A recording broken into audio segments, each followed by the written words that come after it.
There is a perfect picture of this in the superconscious mind. It usually flashes across the conscious as an unattainable ideal, something too good to be true. In reality, it is man's true destiny or destination, flashed to him from the infinite intelligence which is within himself. Many people, however, are in ignorance of their true destinies and are striving for things and situations which do not belong to them and would only bring failure and dissatisfaction if attained. For example, a woman came to me and asked me to speak the word that she would marry a certain man with whom she was very much in love. She called him A.B. I replied that this would be a violation of spiritual law, but that I would speak the word for the right man, the divine selection, the man who belonged to her by divine right. I added, if A.B. is the right man, you can't lose him, and if he isn't, you will receive his equivalent.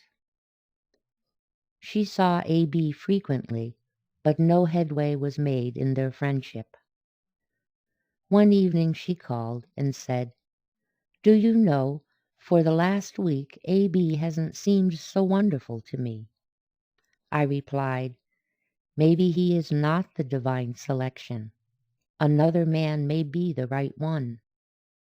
Soon after that she met another man who fell in love with her at once and who said she was his ideal.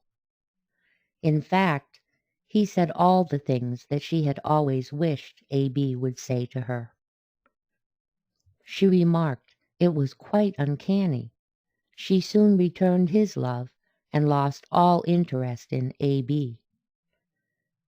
This shows the law of substitution.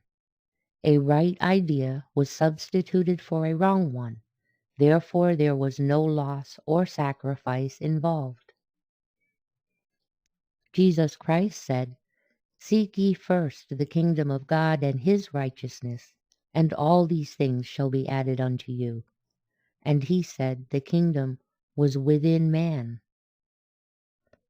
The kingdom is the realm of right ideas, or the divine pattern. Jesus Christ taught that man's words played a leading part in the game of life. By your words ye are justified, and by your words ye are condemned.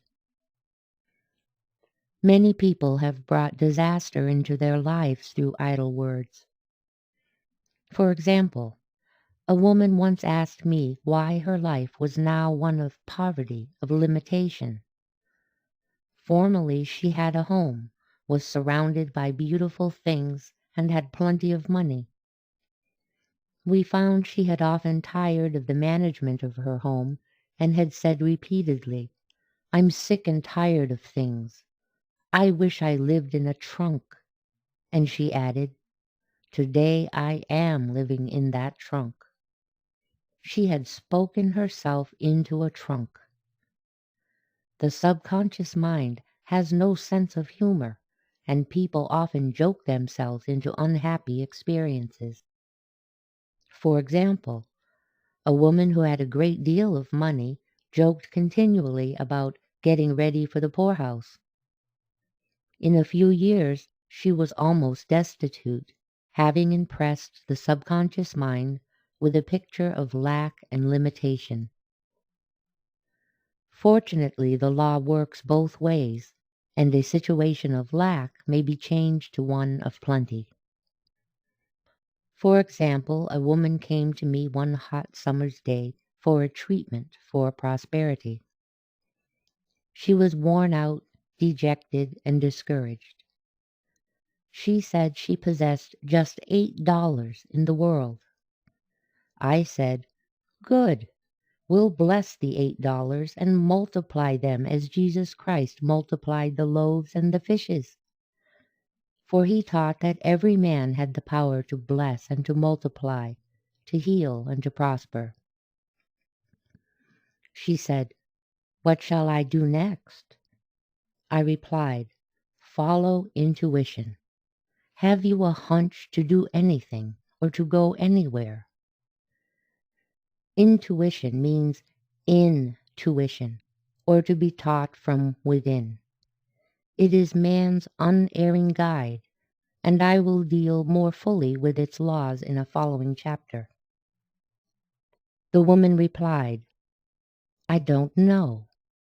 I seem to have a hunch to go home. I've just enough money for car fare. Her home was in a distant city and was one of lack and limitation, and the reasoning mind, or intellect, would have said, stay in New York and get work and make some money. I replied, then go home. Never violate a hunch. I spoke the following words for her. Infinite Spirit, open the way for great abundance for so-and-so. She is an irresistible magnet for all that belongs to her by divine right. I told her to repeat it continually also. She left for home immediately. In calling on a woman one day, she linked up with an old friend of her family. Through this friend, she received thousands of dollars in a most miraculous way. She has said to me often, tell people about the woman who came to you with $8 and a hunch.